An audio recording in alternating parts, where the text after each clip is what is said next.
So I'll start with a quick geographical introduction here. You can see on the map Afghanistan and Pakistan, and here in this blue circle, there you can see roughly the region where the language is spoken, roughly the province of Nuristan, but also some parts across the border in Pakistan. And you can also see on this map that this is a high mountain region, not very far from Kabul in terms of how the crow flies, but still very remote because these valleys are just difficult to access. And somewhat related to this, I'm sure many of you are aware what the province that is today called Nuristan used to be known under the name of Kafiristan, so the land of the infidels, because this was a non-Muslim province until relatively recently. So if we're talking about the pre-Islamic period and most of the Iranian-speaking world, we probably mean something like late antiquity. But here in Nuristan, we have, as you can see, photographs from pre-Islamic times, because this is the end of the 19th century, the beginning of the 20th century when this period ended. Um, and we even have like the earliest records of something like um, linguistic fieldwork from this time. This is from the book of George Scott Robertson, who was the first and um, also the only European who spent an extended period of time in pre-Islamic Nuristan in Kafiristan. And this is the earliest record of fieldwork on this same language that I will be speaking about today. And Robertson writes, all my efforts to get instructors who would listen to me and reply to my questions for more than 10 minutes were in vain. I took the dejected Sher Malik, this is this man, on more than one occasion to some secluded spot on the hillside, made him sit down in such a position that he could see nothing but myself, and then proceeded to ask him the Kafir equivalent for Hindustani words or phrases, of course insisting on a clear understanding about the, to my ear, unaccustomed sounds he uttered. He never could endure the proceeding for more than a few minutes. Before one complete phrase had been written down in the notebook, he was practically asleep before my eyes, as though hypnotized.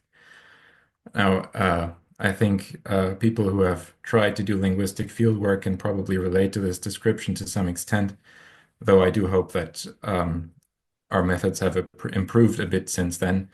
And personally, though I wasn't able to spend much time in the native speaking region, I was very lucky to find people who were willing to help and very motivated. The foremost among them was Abdel Nasser Mansour, who you can see sitting next to me right here, from whom I learned much of what I know about the language and much of what I'm going to tell you today.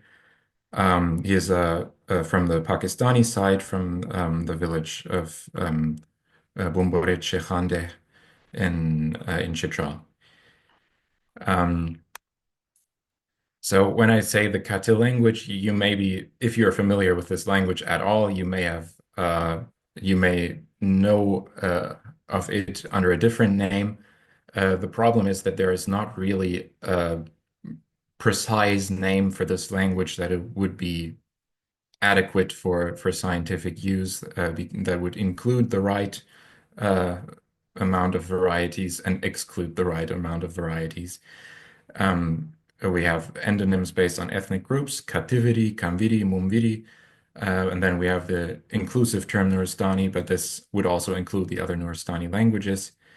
And the what used to be the established term is this Morgenstern's term Kati, which is based on a misheard KTI, so like a Persian uh, derivation of this ethnic name Katë. Um, but also the endonyms are in use in linguistic publications, usually in the transcription system of the American field researcher Richard Strand, which I personally find a bit intransparent because we have to make a distinction here between A with a circumflex being A and A without a circumflex being U. Um, but yeah, anyway, these are terms are in use. What I use is this is a really just a term of convenience. I say the Katë language, which is a translation of captivity, based on the name of the largest ethnic group. But of course, there are other ethnic groups also speaking this language. Um, and this Katë language is one of a larger language family, the Nuristani languages, which also includes Ashkun and Prasun and Nuristani Kalasha. And then there are two questionable cases. Tregemi most likely belongs in a branch together with Nuristani Kalasha, but you might also consider it a dialect. And then Dameli is not certainly classified as either Nuristani or Indo-Aryan. Because all of these languages have a significant Indo-Aryan loanword layer, and this is especially large in Dameli, and to the point that it's difficult to be sure whether there is one core of this language that we can identify as either Nuristani or Indo-Aryan. Um, Personally, my hunch would be that it probably was originally a Nuristani language. But yes, it's difficult to prove, at least at this point. And the position of this whole family, um, uh, if so, if you're wondering why I'm talking about a Nuristani language in a seminar on Iranian languages, you have the right idea. Um, so the position of Nuristani within Indo-Iranian is still quite unclear. Morgensterne had claimed that it should be considered an independent third branch of Indo-Iranian, and others have argued for a closer association with Indo-Aryan, and certainly typologically, these languages look quite Indo-Aryan. Um, but Meyerhofer, for example, has considered them to be a branch of from pre-Proto-Iranian. And personally, I'm more inclined to in that direction to see a closer association with Iranian um, historically. But this is still not a settled debate, and the current consensus is something close to what Kümmler wrote, that for all practical purposes, it has to be treated as an independent third branch. Um, and for the this is a little look at the linguistic neighborhood of the language and where it is spoken in more detail. You see that the Katë language is spread over several valley systems here in the Hindu Kush. The main Hindu Kush, the highest chain would be going somewhere like here. And you can see the border between Afghanistan and Pakistan. Um, and so the language area starts from the west with the Ramgil Valley, and which is right next to Panjshir, and then Kolem, which is where the Soviet linguist Grjunberg did his work. Ktivi or Kantiwa is the ancestral home of the Katë people. The two uppermost villages on the other side of the main Hindu Kush chain in Munjan are actually Katë speaking. You don't usually see this on linguistic maps, but they also belong with this language. And then the eastern part of the language is this area which is called Landai Sin in Pashto or Bashgal in Khowar. And then there are these few enclaves on the Pakistani side, a few villages. Um, and this red line here shows the border between the zone where the people ethnically consider themselves Katë and other ethnic groups. So the lower Landai Sin or Bashkal is populated by different ethnic groups. First, the Mumo, who live in three villages here, and the Kshto, uh, but the largest of these are the Kom, the people that Robertson spent his time with, and who are the second largest and politically second most significant group in Nuristan. So this is why you sometimes see a binary division into Katividi and Kamvidi, so the language of the Katë and of the Kom. Uh, but in fact, linguistically, we have a three-way division into three dialects, one being the dialect spoken by these ethnic groups down here, another one up here, a northeastern dialect spoken by Katë people, and then another dialect also spoken by Katë people over here, which I call the western dialect. Um, and all of this area was probably settled starting from this Ktivi Kantiwa Valley in something like the 17th century, is what we can deduce from oral histories and also some real history. Um, I like what do I say? I shouldn't say real history. I mean written history, and yeah, and so from there they spread into all directions, and the other ethnic groups expanded from this area near the mouth of the Kantiwa Valley. So it is possible that some of the dialectal diversity goes back already to the time when they were settled there, but we don't know when exactly these differences developed. Um, and and so these three dialects, I won't get into too much detail with their features, but some very noticeable isoglosses are the progressive stem, which is actually an isogloss between the Western and the Southeastern dialect, which both have a progressive stem in n, and the Northeastern dialect with a progressive stem in t. And then there are some phonological differences. Nasalization is lost in the West. And we have noticeable intervocalic lenition of consonants in the southeastern dialect, which is less extreme in the Mumo dialect and more extreme in the other southeastern varieties. Um, quick intro to the phonology. The vowel system of the northeastern dialect has six qualities: I, U, E, O, A, and I. And a length contrast, though long only appears in sandhi contractions. There's also nasalization contrast, though no nasalization of I. And this e vowel has a bit more variation. It tends to centralize to something like and up to like a schwa quality. Um, and it is fronted to e after palatals. But the central vowel is a bit more close than this, even the centralized realizations of the e. It's to my ear, it's not quite as close as a Russian u, but there's also some variation based on the position within the word. Um, yeah, the Western dialect does not have nasalization, as I said. Um, and the Southeastern dialect has an additional vowel quality u. And we also see nasalization of the central vowel in this dialect. The consonant system, just the few most notable things. There's no aspiration contrast, though aspiration contrasts are sort of common in the region. Nuristani languages generally do not have them, or actually really all do not have them, except if you consider it Amelian Nuristani language.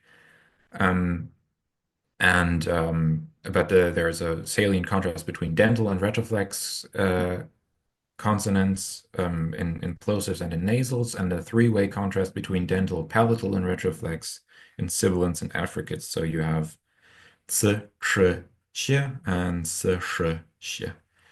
And then there are these retroflex approximants, r and r. So r, this is a nasalized, this is like an American English R, and this is a nasalized variety of that.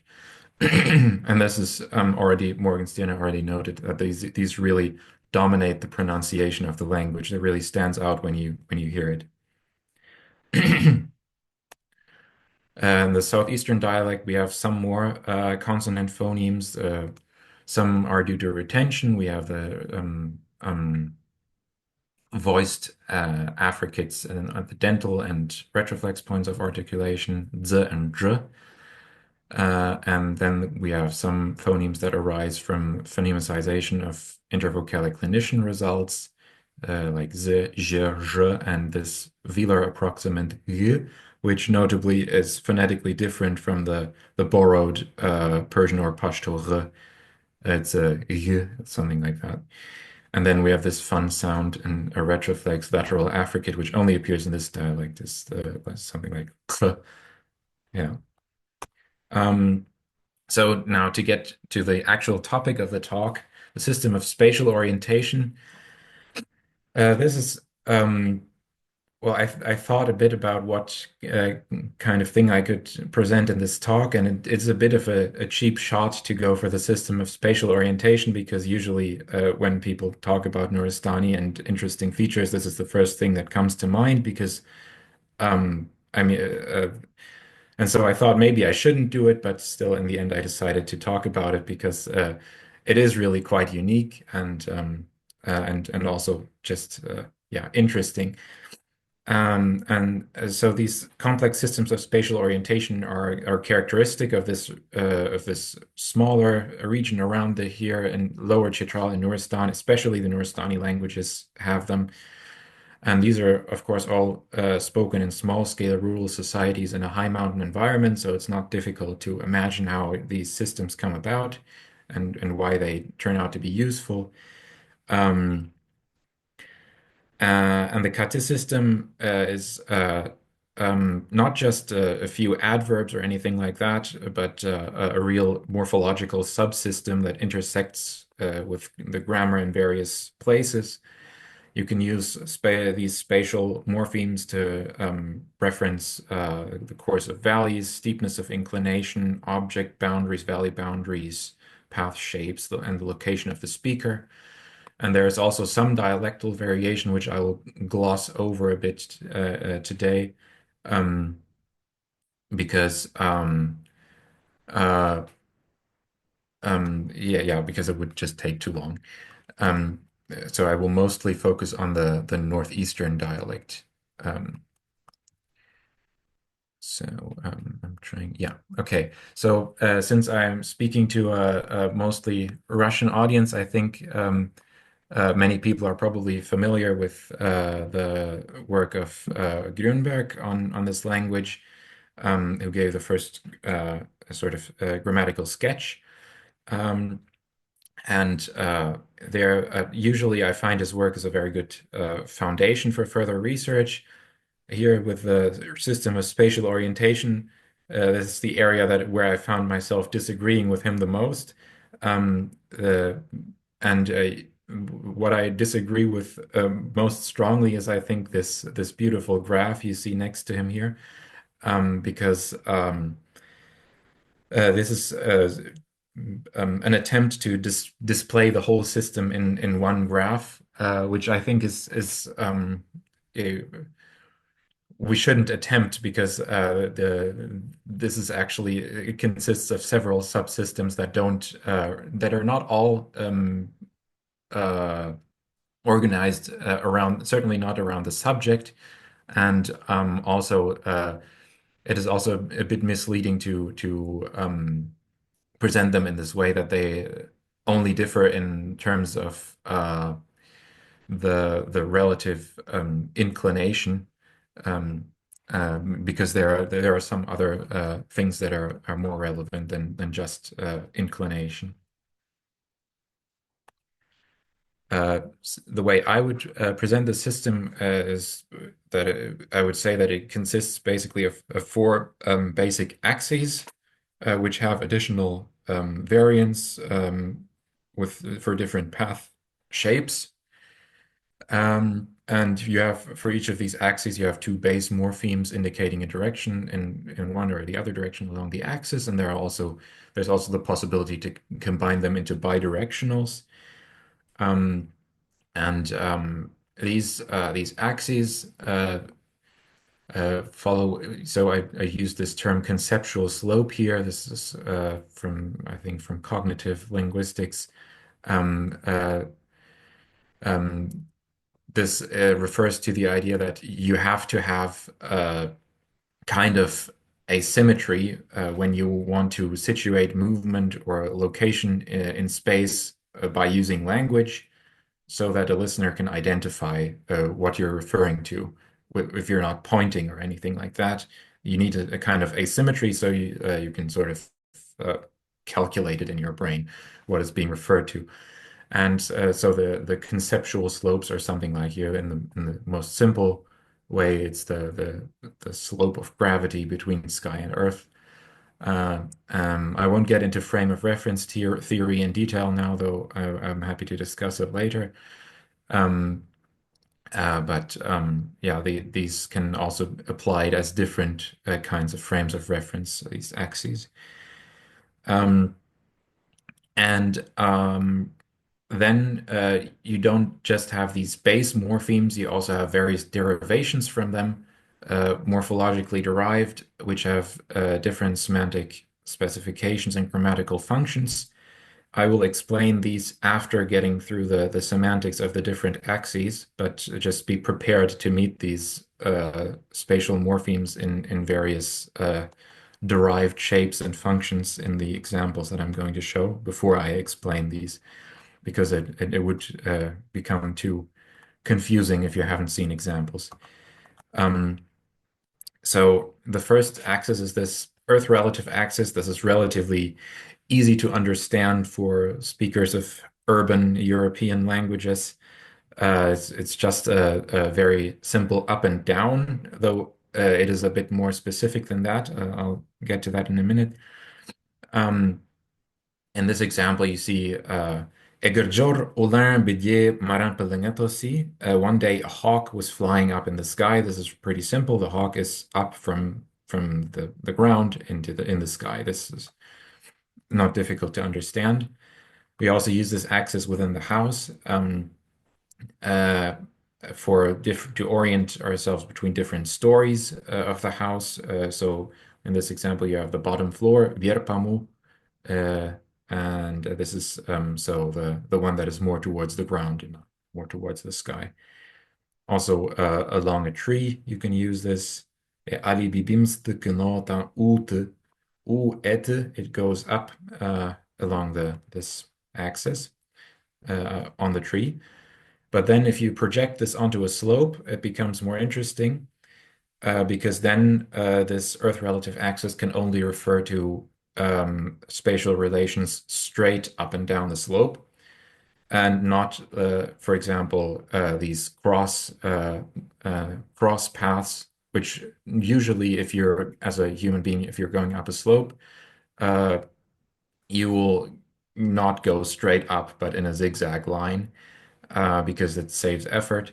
But for that kind of movement or spatial relation, you cannot use this Earth relative axis. There's only straight up and down the slope, and you can see this in this example in a fun way, where the speaker says "Wushom askudotto ha ha ha vujidi." So going up like ha ha ha straight up the slope as you normally wouldn't, because it's yeah very straining, and that's you can see that in his saying ha ha ha here. It's yeah um, directly illustrates the difference. Um, yeah, that's it basically for the Earth relative axis, which was quite accessible, I think. Then the next one is the what I call the end relative axis, which is not a great term, but I don't know how to subsume all of the different functions under one term. Strand, for example, says the flow relative, which captures at least the idea of the flow of a river in a valley, but I'm not sure that it is directly related to this really. Um, so this axis has the morphemes chi and ni, and it is used if you have no further context, you would usually apply it to the course of a valley. Um, so when you first ask speakers of the language and they're trying to be helpful, they will explain this if they are from Nuristan in terms of uh, north and south.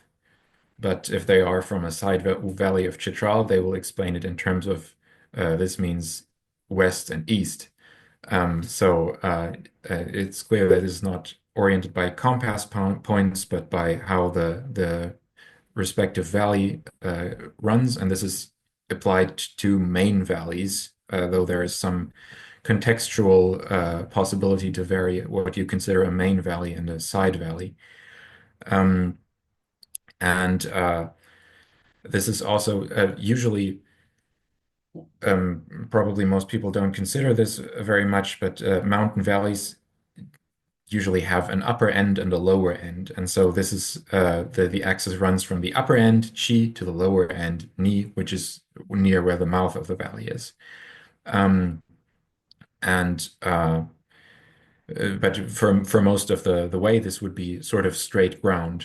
So there's not much of an elevation difference, but you have a towards the upper end and towards the lower end. And in this example, we see an example from the history of Nuristan. Katome shuchke chigati kudempreya. So fighting with the Katë, fighting and fighting and fighting, going up the valley, they arrived at Kudem. Um, but there's also another application, which we see in this example. Akista tattici, akista di chigattici, ons akista skazayom. So he came in and then looking. So chi katsti is chigatti, looking up valley, uh, but he's inside the room. And then he recognized me. And this is, by the way, is a beautiful ergative construction. Um, uh, and so obviously it's not up valley inside the room. This is another application of this axis, which is used inside of dwellings, and it runs with the lower end of the valley basically being at the door and the upper end at the back wall. And this is sort of an interesting thing. Of course, we don't really know how it came about that the axis is used in this way. We have in neighboring languages something similar with orientation axes like up and down being used inside of a room. And this is, you can imagine this as a sort of something like the general extension of up for ahead of you. Something that's ahead of you appears to be in some way further up, and so it's natural to use up in this way. You could probably say something like he looked up the room in English, and nobody would be too surprised. But So for these neighboring languages that use up and down like this in the room, the linguists have tried to find explanations like, oh, these houses are actually built onto slopes. So in some way, this is really an elevation thing. But I think this explanation really does not work here or in the other Nuristani languages, because this is not a slope axis. This is the valley axis. So this is the valley kind of up and down that is used inside the room. And maybe this is just the more natural choice if you have a distinction between this kind of valley up and down and slope up and down, that you use the valley up and down for these ahead relations. Maybe that is the more natural extension of that. But you can also think of this as a kind of culturally embedded thing, because in the at least in the religion of the Kalasha people of Chitral, who are still not Muslim, living in the same region, there is a strong division into pure and impure spheres. You have the upper valley being the pure sphere, where only men should go and do men's work, which is pastoralism. And in the lower parts of the valley, which are sort of impure, only women or no, not only women, but women are allowed to go there because women are considered impure, and they do women's work, which is agriculture. And the same division you find there religiously also within the room, that women are not allowed to go to the area right near the back wall. Um, and this is where you have a religious altar, and near the door is considered more impure. This, of course, is no longer something that the speakers of the Katë language believe in today, because they are all very pious Muslims. Um, but it is there is still something like a notion of Chir, this area near the back wall, being something like a seat of honor, and near the door being yeah, where low-ranking people are seated. So you can see also this cultural equation between the organization and of the valley and of the room. At least maybe this could be an overhang from the past. Um, but these types of ahead relations also appear in other contexts with this axis. You have this use on playing fields. You see here a sort of a field of something like baseball, where you have the Chitral Kamu, the house for reaching the upper end. So the up valley end, so to speak. And this is the goal zone that is ahead, and this is also used for race courses, for example. The goal is chi and start is ni, and then you have some more fun examples. For example, on a oop,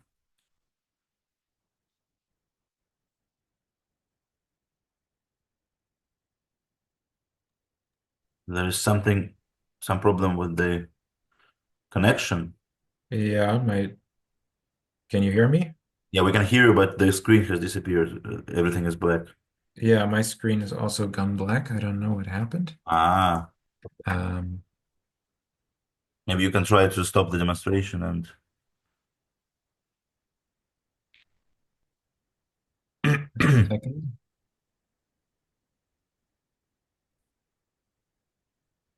Oh, it No, I disappeared. think so near Cheer, so in the back and in the front of the cow. And you can also see it in something like a car. So this is a sentence that was said to me in Chitral. So Chire Nishi, sit down in front, which was meant to refer to this place here, and you enter into the car from the back door.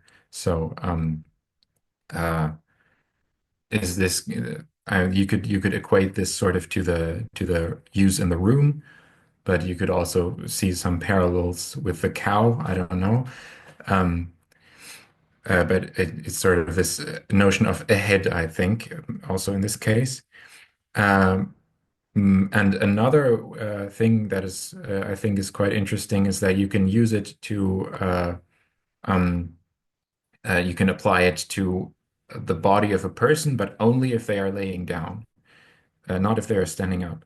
So we have this example where someone was given sheets and a pillow, and he spread one sheet below himself over the sofa and pulled the other one over him on top. So elbe patser chikredi, pulling one on top towards chi, so towards the upper end, which is the head of the person lying down.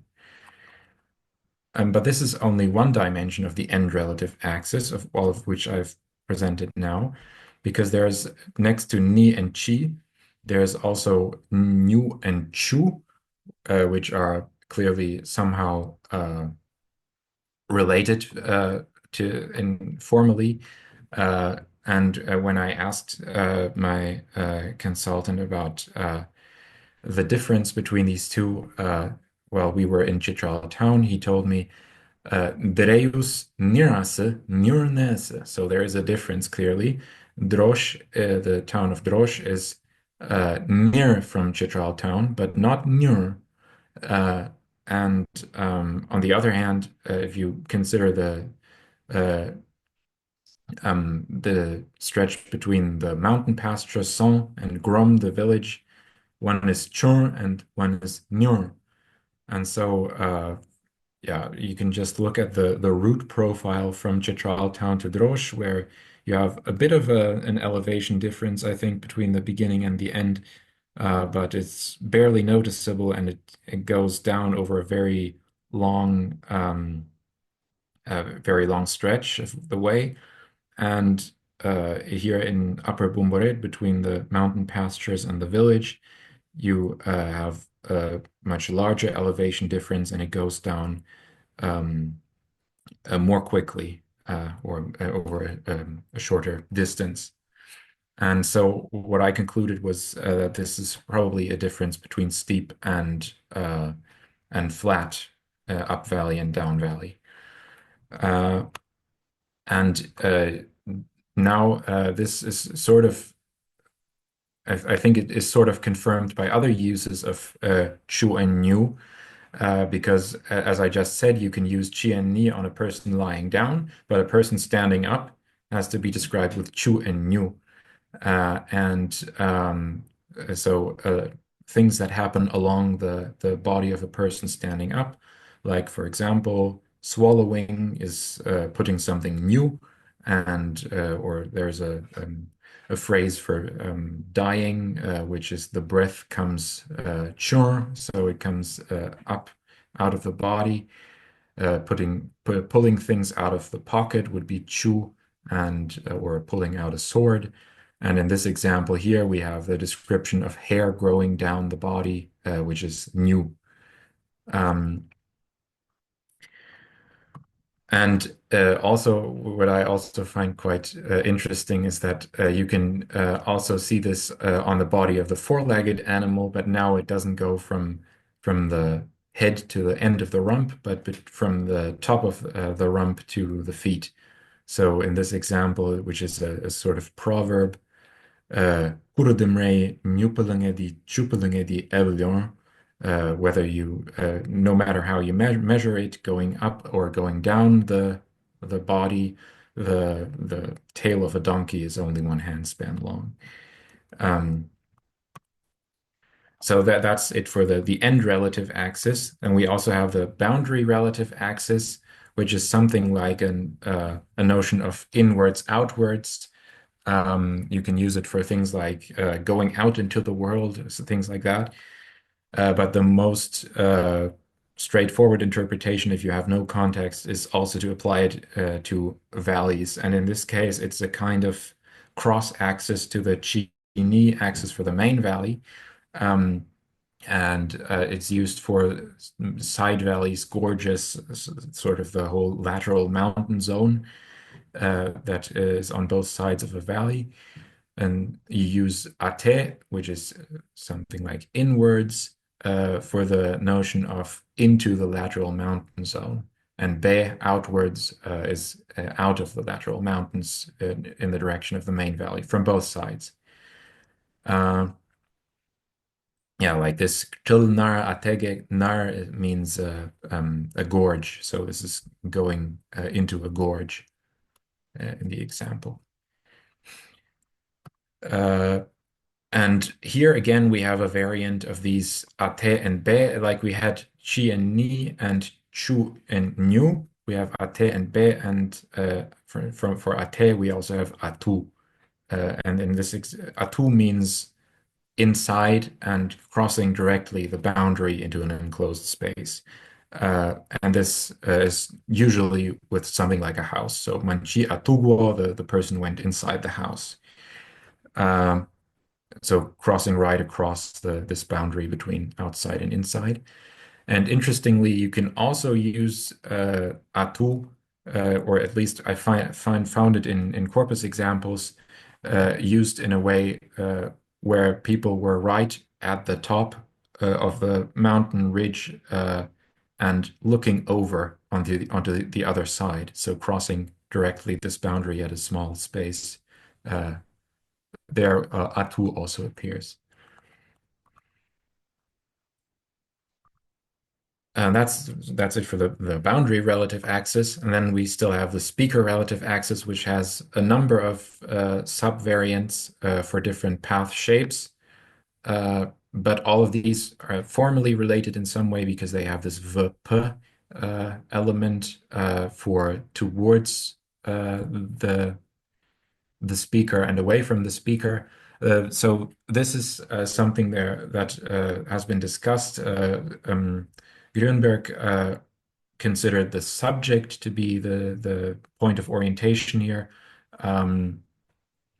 Strand thought instead that it is the speaker, and this is, I think, more correct, but not the whole truth. Because it can also, depending on context, be shifted a bit. So the most precise way to say would be the deictic center, towards and away from the deictic center, which in most cases is the speaker. And the simplest thing is this va-pa distinction, which is towards the speaker and away from the speaker horizontally, and that also is applied particularly to across bodies of water, so across the river, across the gorge, towards or away from me. And the inclined axes, this is a sort of four-way thing.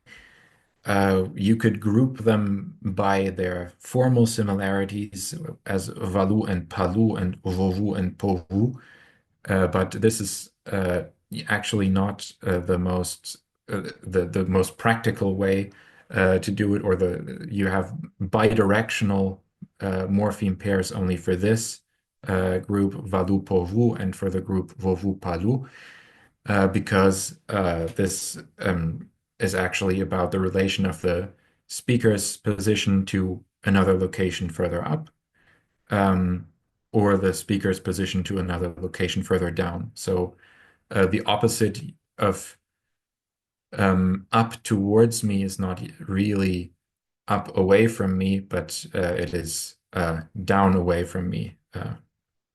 So that's why I group them like this, but you could do it in different ways.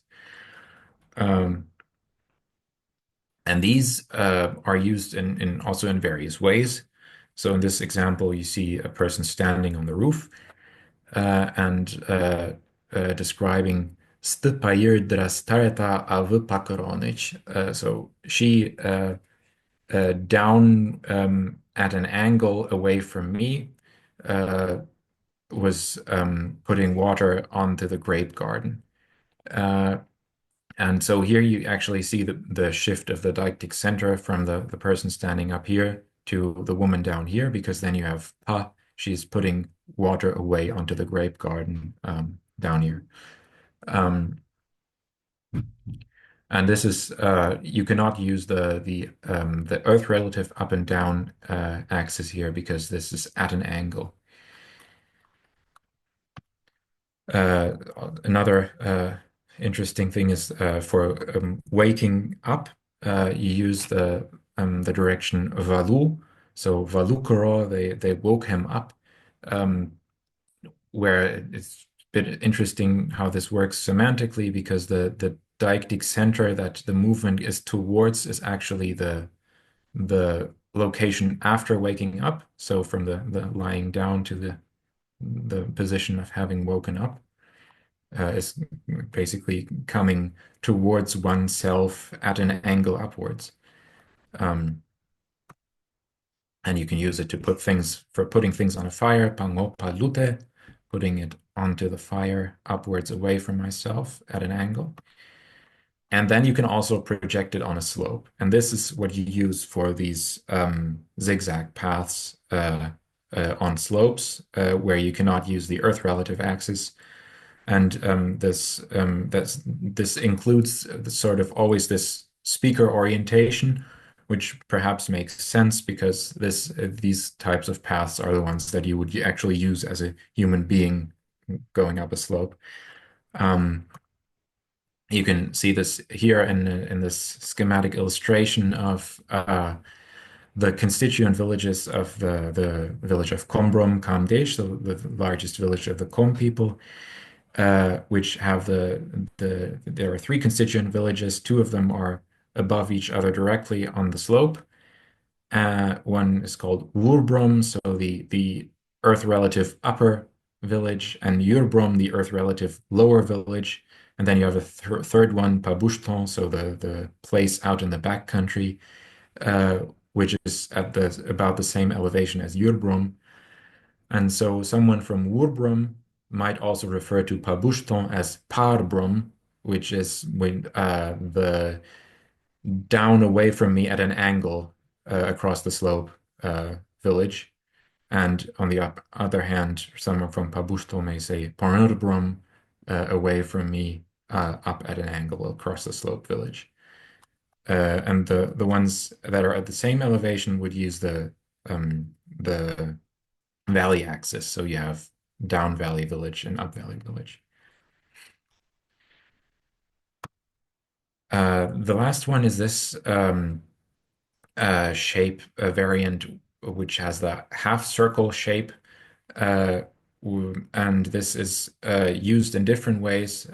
So if you have a sentence like the goat is pir, uh, away from me in a half circle, this can be used as a sort of, yeah, in what you would call an extrinsic frame of reference, uh, where the the whole thing goes over the mountains as the ground, which is the thing that you would usually understand if you have no context. But it can also be um, uh, in an intrinsic frame of reference where the ground is actually the speaker themselves, and so this half circle goes over or around on the side to from the space in front of the speaker to the space behind the speaker. Um, and can I just can you tell me how much time I have left, because I sort of lost track a bit with the Yeah, because of the delay with the yeah. computer problems, I think maybe something like 10 minutes, 10 to 15 minutes is okay, I would say. Okay. Uh, all right. So this is just another example for the mountain thing. I will skip over that, and you can also use it for things like this, like uh, pulling a rope around in a half circle path toward yourself, pulling it around the stone. Um, and or for something like a belt. And here you have a bidirectional Vütspuri, na Vütspuri. It did not reach um, towards me in a half circle and towards me and away in a half circle. So meaning on the waist. So the belt was too short and it did not fit around me. Um, And a fun thing is this, you can use this. This is also what you use for the passing of time. So the pool stammer, the with the pool going of time, with the going away from me in a half circle uh, of time. So you could, of course, interpret this as time going over the mountain, but I think it's more likely that something like this is meant, where the time moves from the space before, in front of the person, to the space behind them. So you're passing through time. You can see that which is there now, and you cannot see it anymore if it has passed over or around you. Yeah. So that's it for the semantic part of the system. Morphologically, we have some more complexity here. I think I can go through this overview of the morphology and then uh, skip over a few things.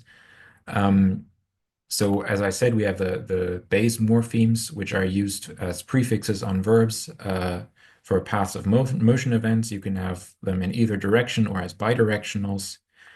Uh, then you have the base morpheme prefix to churuk, which means at the tip. And so this is the location at the furthest point in the axis direction. You can also have that with a bidirectional, referring to both extreme points at both ends.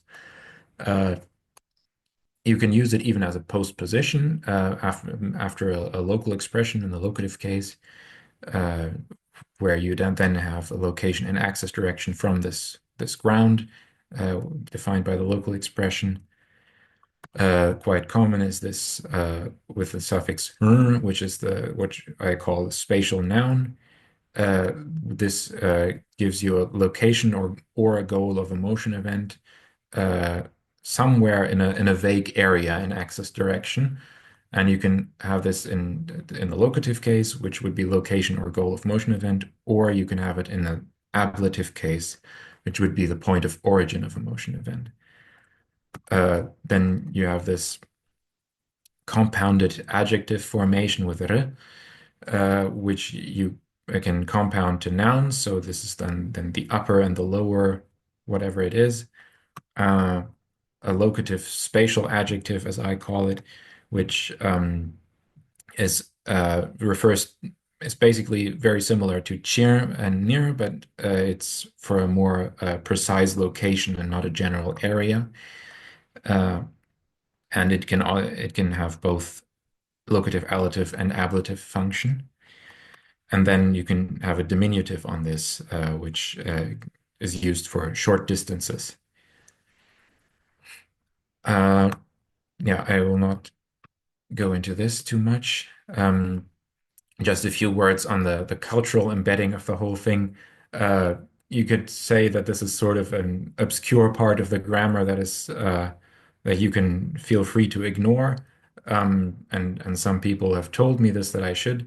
But in fact, it is quite central to how the language is spoken because you have these, at least these are at least traditional greetings. Nowadays, Islamic greetings are also becoming more and more common, but you can still use these. Where people are greeted when they come to your location with this question, "Did you come from this or that direction?" Usually referring to the direction of the village where this person lives, usually. Um, so this is it's quite central in the communication here. And uh, in fact, you have fixed directions for the paths between uh, two given villages that are used because usually on a path you go along several different directions and you could use different spatial framings for that, but it's usually fixed by convention which one is used for which path between two villages. And this can be enough to identify which place it is meant just by the directional. So this is the example of Kabul, which is usually in all Nuristani languages, you go straight up to Kabul because there is a path of the way before you reach the city where you have to go straight up a slope. And even though it is at a much lower elevation than Nuristan, you always go straight up to Kabul. And so if someone says, "Je most the gram jesh Wugelage," it is basically clear that they went to Kabul.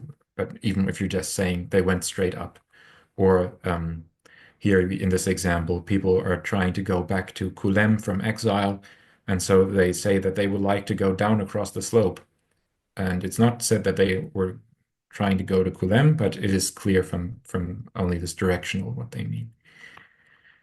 And so just this quickly, uh, so we don't risk exoticizing this type of thing from a variety of my own native language spoken in the Alps in Vorarlberg on the Swiss and Austrian border.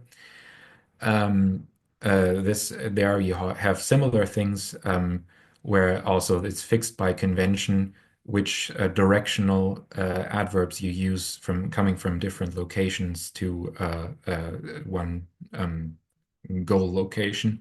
And I found it interesting that also this type of in and out is just probably sort of intuitive for yeah, side valleys and so on. Um, and here is the example from Nuristan where it's sort of, I don't know if you can see it. It's an illustration how much of the path actually follows the conventional direction between these um, villages and Combrum Kamdesh here. So from Bruggematol, the capital of the eastern Katë, you go Ni to Combrum, so down valley, and in fact you go most of the way down valley, and then only at the end you go up the slope. But from Mumorm, uh, you go Voin, so up the slope to Combrum, even though you also go part of the way down valley. Because this is shorter, this is considered the more significant thing. And you have similar things here. From Badsgil, you go down the slope, so this part is the significant part. From Lamerot, you go across the Kunar River, which is the most significant thing. And from Drosh, you go over the mountains from Chitral, which is considered in this case the most significant path of the way. Yeah. That's it from me. So, спасибо за ваше внимание. И, yeah, thank you very much. And I'm looking forward to your questions.